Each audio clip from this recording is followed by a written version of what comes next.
The desolate road.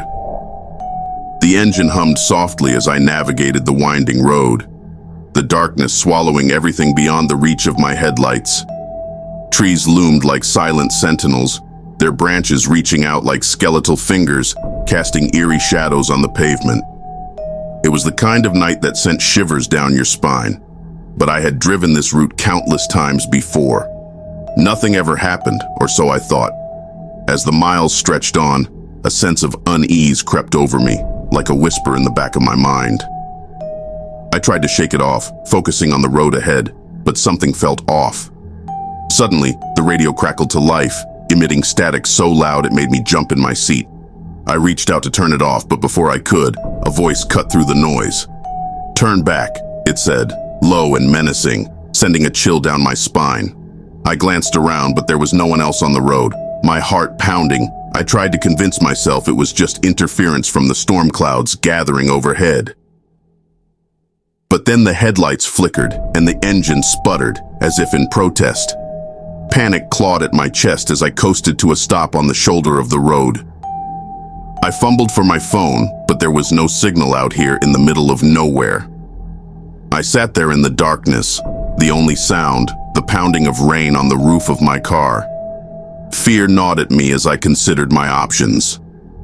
Should I wait out the storm, try to flag down another car, or get out and walk for help?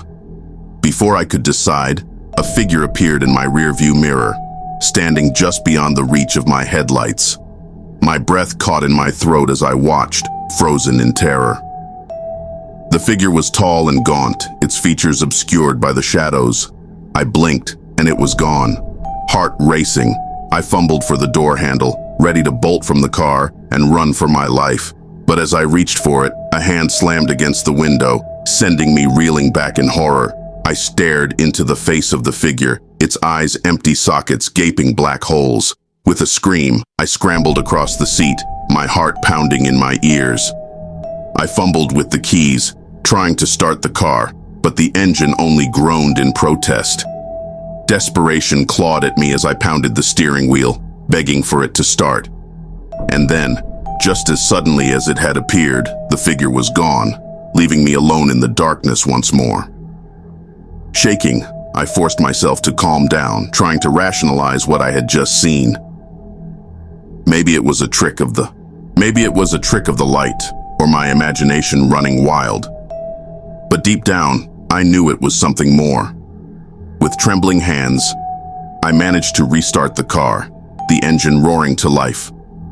Without looking back, I slammed my foot on the gas pedal, determined to put as much distance between myself and that nightmarish apparition as possible.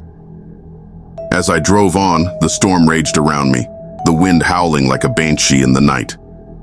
But no matter how fast I went, I couldn't shake the feeling of being watched, of something sinister lurking just beyond the edge of my vision. And as the first light of dawn began to break on the horizon, I knew that this was a night I would never forget. A night when the darkness itself seemed to come alive with terror. And I prayed that I would never have to drive that desolate road again. What would you do if you were in his place? Don't forget to click like for more videos like this.